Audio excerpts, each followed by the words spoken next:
soul, I don't care what you call it. On the other, right body.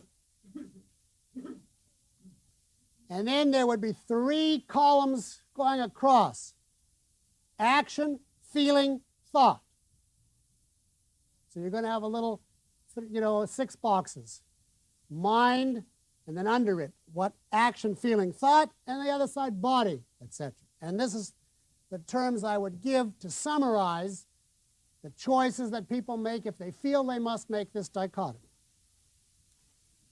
On the mind side, under action, if the person chooses, in other words, morality, chooses principles, ideals, he will come out, let us say, a tortured idealist. Put that down. There's no one word that I can find in this case for an idealist who's tortured. So we have to use 2 words.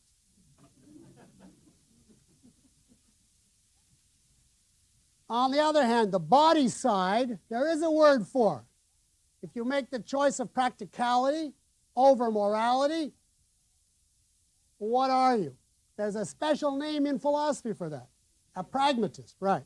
That's what a pragmatist is. Now under feeling, if you choose the mind side, in other words, you say, I'm going to remain in control.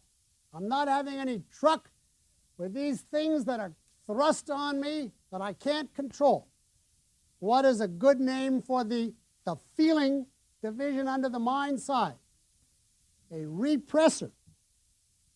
And that's either ER or OR, according to your choice. The repressor. And if you choose the body side, you say to hell with logic and standards, I have feelings and I'm going to act on them, and that's it. Well, you could call it a hedonist, but there's a better name because a hedonist is just for pleasure.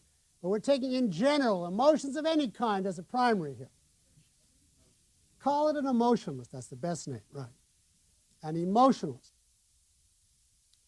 Now on the thought side, if you're on the mind side and you cling to concepts at the price of facts, that we've already said, that is a rationalist. And there is the opposite in philosophy too, under the body side. If you cling to facts and are scornful of concepts, who knows what that's called? Empiricist, E-M-P, I-R, here, I-C-I-S-T, empiricist. Now you can tell these types, I think. You can see them all over the place.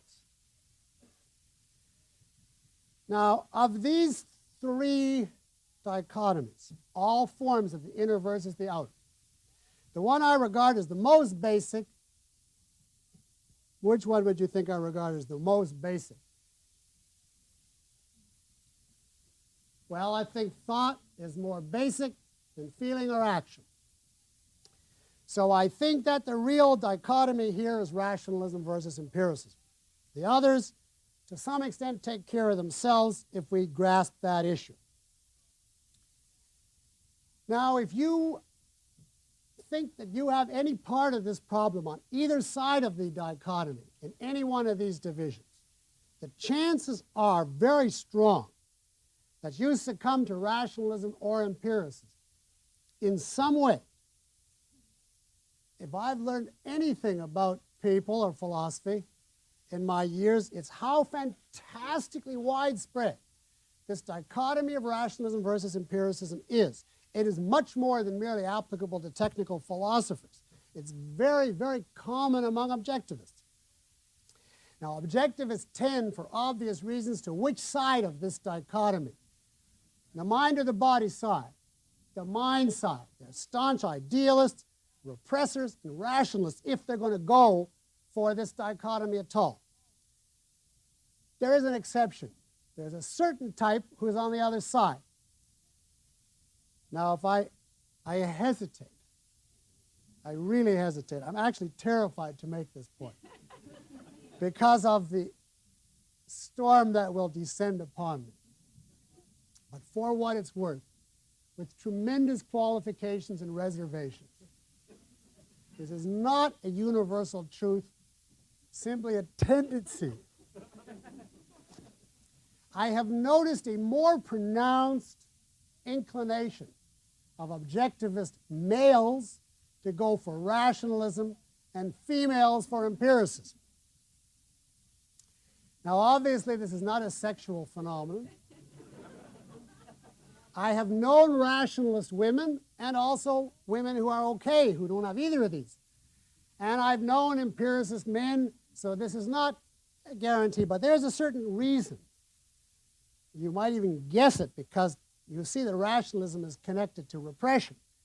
And you know that there's a sort of a culturally different expectation for women and men with regard to emotions. So you could have a clue already that there might be a little difference in many women versus many men. That may help you if you know your own sex. To guess in which direction the lectures will be of most use to you.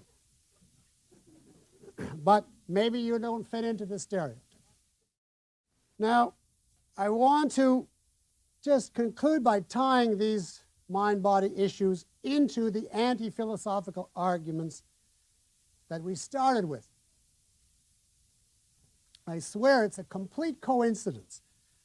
I first lectured long ago on the three main forms.